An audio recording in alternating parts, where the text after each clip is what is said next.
विकास का, आस और विश्वास का, जन जन के जीवन की खुशहाली का दर्पण, जन जन के जीवन की खुशहाली का दर्पण। ये है कृषि दर्शन, ये है कृषि दर्शन, ये है कृषि दर्शन। किसान भाइयों नमस्कार। कृषि दर्शन कार्यक्रम में आपका स्वागत है। किसान भाइयों, कोई भी काम यदि पूरी मेहनत के साथ और पूरे तरीके से साथ किया जाए तो सफलता ज़रूर की ज़रूर मिलती है। मेहनत करने में तो आप कोई कसर नहीं छोड़ते और हमारा काम है कि आप तक उन सभी जानकारियों को पहुंचाए जिससे आप अपनी खेती बाड़ी के कामों को आसानी से कर सकें और अधिक से अधिक मुनाफा ले सकें। आज भी हम कार्यक्रम में बहुत सारी जानकारियां लेकर हाजिर हुए हैं आपके लिए, लेकिन जैसा कि आप जानते हैं कि कार्यक्रम में सबसे पहले वक्त होता है खबरें खेती की। किसान भाइयों नमस्कार। खबरें खेती की में आप सभी किसान भाइयों का स्वागत है। फूल खिले हैं बागों में, बारिश की है फुहार। आप सभी किसान भाइयों को हरियाली तीज का मुबारक है ये त्योहार। आप सभी किसान भाइयों को दूरदर्शन परिवार की ओर से हरियाली तीज की ढेर सारी शुभकामनाएं। और आइए अब नजर डालते हैं आज की खास खबरों पर। पशुपालकों के लिए फायदेमंद है थार पारकर गाय। और प्रदेश में फल बगीचा लगाने के लिए किसानों को मिलेगा 40,000 का अनुदान। बीते 4 सालों में भारत में डेयरी व्यवसाय तेजी से बढ़ा है और लगभग 6.5% की ग्रोथ हुई है। ऐसे में माना जा रहा है कि किसानों के लिए डेयरी व्यवसाय एक उत्तम व्यवसाय है और किसानों की आय को दोगुना करने में डेयरी व्यवसाय अच्छी भूमिका निभा सकता है। जोधपुर के काजरी कृषि विज्ञान केंद्र के विशेषज्ञ सुभाष कछवाह ने कहा कि अपनी विशेष गुणों के कारण डेयरी व्यवसाय के लिए थार पारकर गाय बेहद उपयोगी पशु है। इस नस्ल की गाय 45 डिग्री सेल्सियस या उससे अधिक तापमान में भी अधिक दूध देने की क्षमता रखती है। विपरीत परिस्थितियों में भी इसके उत्पादन की गुणवत्ता पर कोई फर्क नहीं पड़ता है। जहां तापमान बढ़ने के साथ अन्य नस्लों की गायों और पशुओं का दूध उत्पादन 20 से 30% घट जाता है, वहीं यह नस्ल प्रतिकूल परिस्थितियों में भी अधिक दूध देने में समर्थ हैं। कछवाह ने कहा कि अन्य नस्लों की तुलना में इसकी उत्पादन क्षमता बेहतर है। यह एक जीवन काल में यह 15 बार बच्चों को जन्म दे सकती है, जबकि दूसरी नस्ल की गायें 5 से 10 बच्चों को जन्म दे पाती हैं। गर्म और शुष्क मौसम को झेलने में सक्षम इस नस्ल की उम्र 25 से 28 साल होती है। ऐसे में इस नस्ल की गाय उच्च और निम्न ताप पर सहन करने में सक्षम है।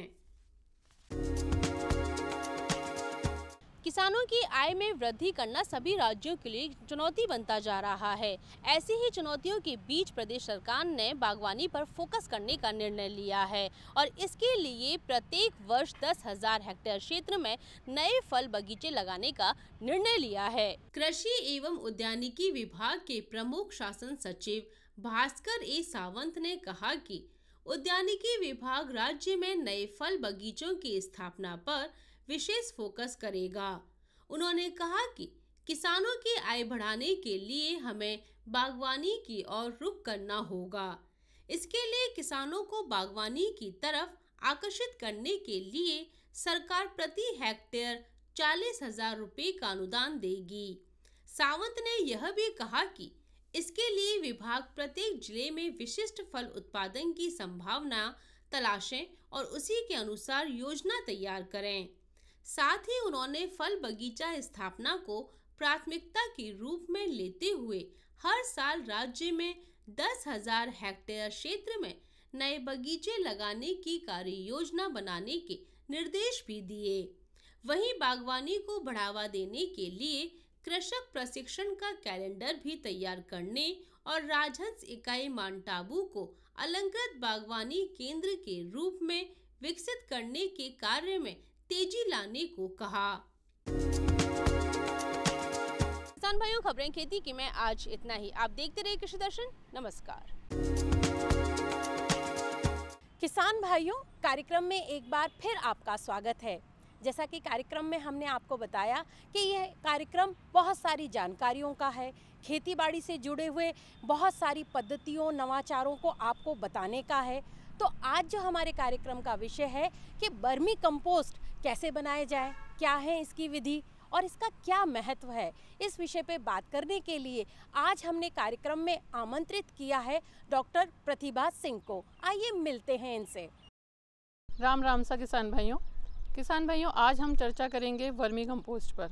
जैसा कि हम सभी लोग जानते हैं, आप लोग भी जानते हैं कि पिछले गत वर्षों में रसायनों के अधिकाधिक प्रयोग से एवं अनुचित प्रयोग करने के कारण हमारी मृदा का स्वास्थ्य जो है इस पे बहुत ही प्रतिकूल प्रभाव पड़ा है, जिससे मृदा का स्वास्थ्य बहुत ज़्यादा घट गया है। उसमें पोषक तत्वों की मात्रा जो है वो बहुत ज़्यादा कम हो गई है।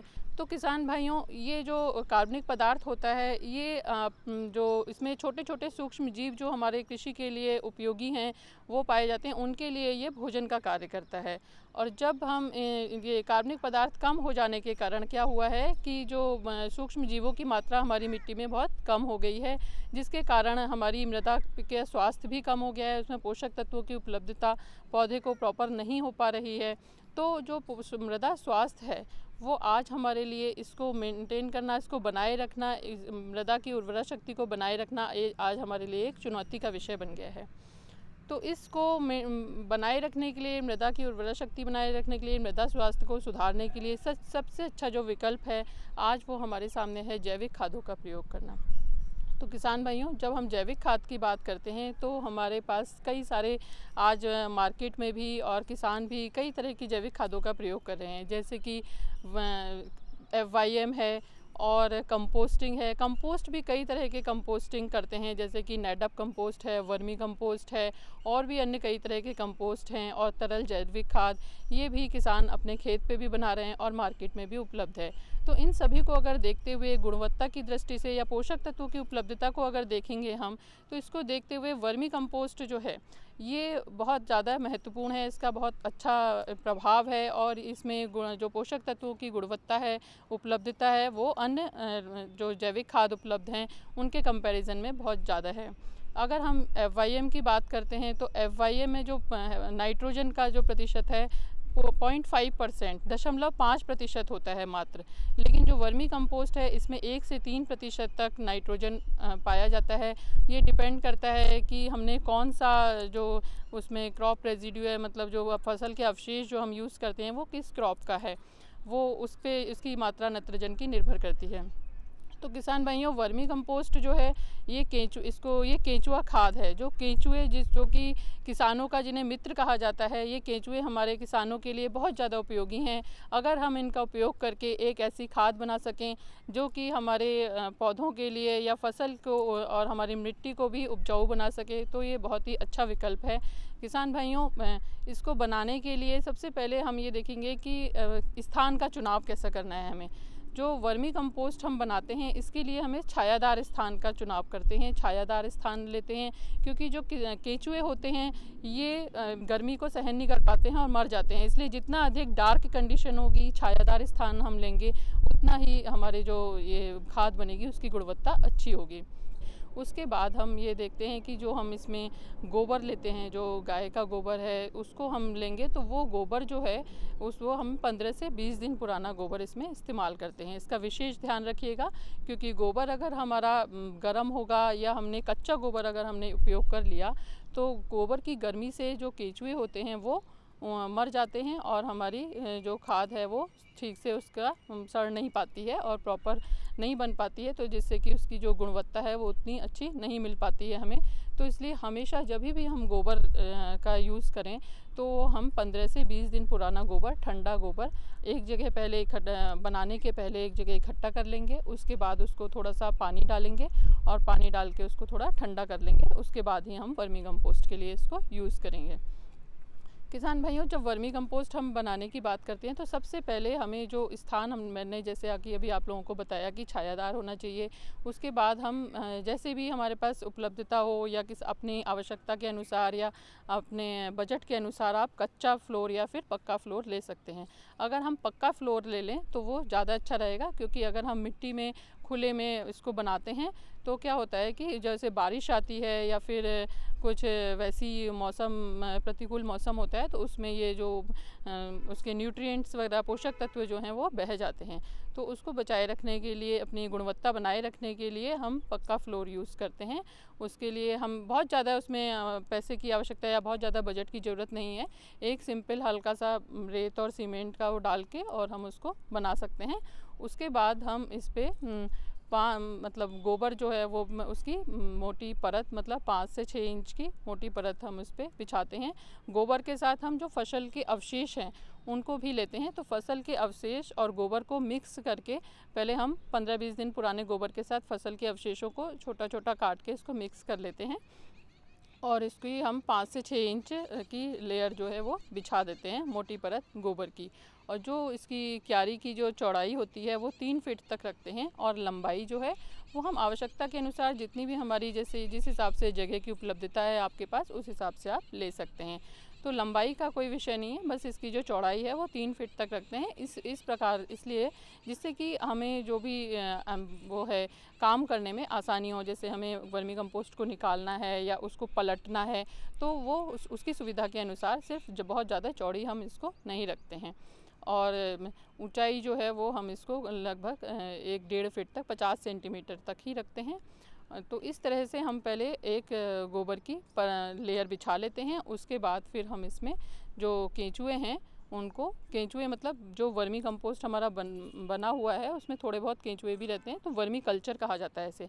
उस कल्चर को हम केंचुए को इसमें डाल देते हैं। उसके बाद फिर थोड़ा सा हम घास फूस या फिर जो हमारे फसल के अवशेष हैं वो डालते हैं और केंचुए को अच्छी तरह से बराबर मतलब एक समान रूप से पूरी बेड पे फैला देते हैं।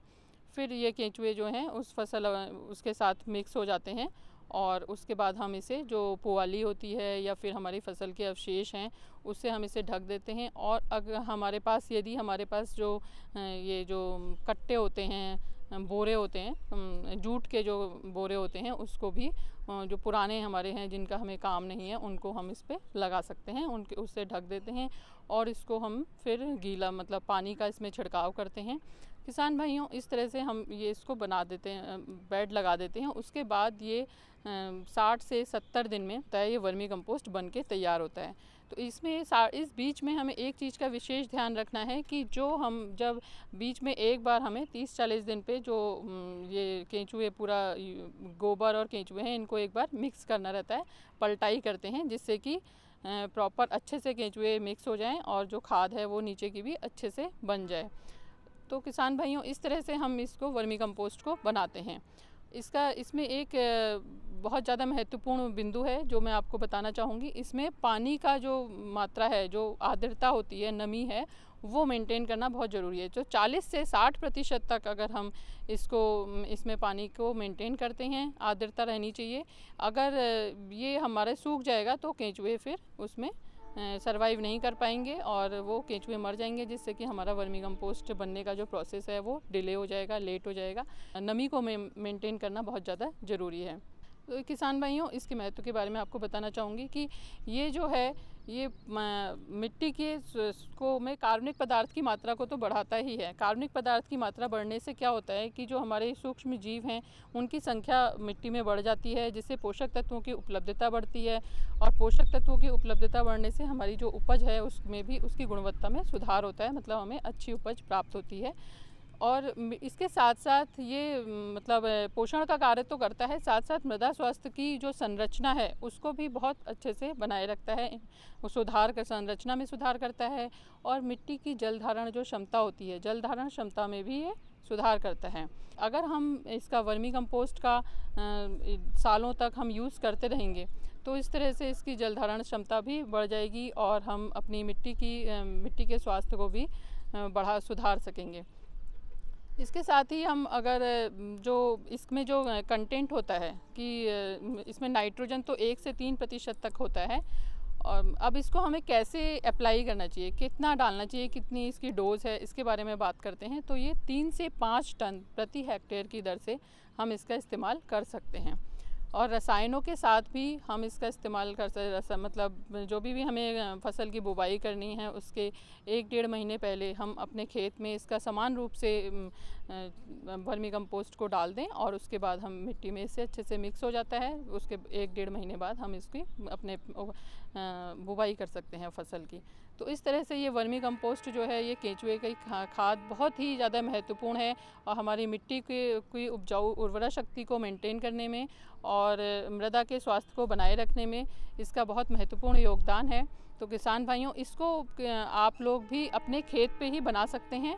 और किसान भाइयों, इसका एक बहुत और भी अच्छा वो है कि इसको आप व्यवसाय के रूप में भी कर सकते हैं, कि आप अपने फार्म पे ही, अपने खेत पे ही इसकी यूनिट बना सकते हैं। कोई ज़रूरी नहीं है कि ये आपको इसके लिए मार्केट से लेने की ज़रूरत है, क्योंकि गोबर आपके पास गाय का उपलब्ध होता है, फसल के अवशेष आपके फार्म पे रहते ही हैं। किसान भाइयों, ये जो वर्मी कंपोस्ट है, इसके कई लाभ हैं, जैसे कि ये मिट्टी की जलधारण क्षमता को बढ़ाता है, और इसके अलावा ये मिट्टी की संरचना में भी सुधार करता है, और पोषक तत्वों की उपलब्धता को भी बढ़ाता है। जैसे कि हमारी मिट्टी में या हमारी पौधे को, फसल को कई पोषक तत्वों की आवश्यकता होती है। लगभग 17 पोषक तत्व ऐसे माने गए हैं जो कि पौधे के लिए आवश्यक हैं, जैसे कि जिसमें कि नाइट्रोजन, फॉस्फोरस एंड पोटेशियम, ये जो हैं ये मुख्य पोषक तत्व हैं। इसके अलावा कुछ सूक्ष्म पोषक तत्व भी हैं जो कि पौधे की वृद्धि के लिए बहुत ही आवश्यक होते हैं। तो ये सारे, अगर हम रसायनों का उपयोग करते हैं तो हम नाइट्रोजन के लिए अलग पोषक तत्व डालते हैं, माना कि यूरिया डाल रहे हैं, और फॉस्फोरस के लिए हम DAP डाल रहे हैं, सूक्ष्म पोषक तत्वों के लिए जिंक, आयरन, इन सब का हम उपयोग कर रहे हैं। लेकिन ये वर्मी कंपोस्ट का अगर आप उपयोग करेंगे तो ये वर्मी कंपोस्ट एक संपूर्ण खाद है। इसमें हमारे सारे पोषक तत्व, मतलब सूक्ष्म पोषक तत्व प्लस मुख्य पोषक तत्व दोनों ही उपस्थित हैं। तो दोनों की मात्रा, इसको अगर हम देंगे तो सिर्फ हमें एक ही खाद देने की ज़रूरत है, और इसके साथ हमें सबके लिए अलग अलग हमें खादों का उपयोग करने की ज़रूरत नहीं है। तो ये एक संपूर्ण खाद है, ये बहुत ही महत्वपूर्ण है, और इसका बहुत अच्छे रिजल्ट्स हैं। हम लोग भी अपने यहाँ पे इसको उपयोग कर रहे हैं, और इसका हमें बहुत ही अच्छा फसल उत्पादन प्राप्त हो रहा है। तो किसान भाइयों, ये वर्मी कंपोस्ट का उपयोग करके आप अपने फार्म की जो है, मतलब मृदा की उर्वरता को तो बढ़ा ही सकते हैं, पोषक, और अपनी जो लागत है, फसल में जो लागत लग रही है उसको कम कर सकते हैं, उसके जिससे आपकी इनकम बढ़ेगी, आय को बढ़ा सकते हैं। किसान भाइयों, ये था आज का हमारा कार्यक्रम।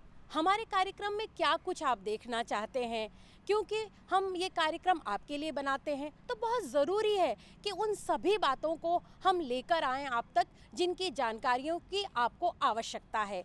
तो आप हमें पत्र लिख सकते हैं। हमारा पता है कृषि दर्शन कार्यक्रम, DD राजस्थान, झालाना ढूंगरी, जयपुर।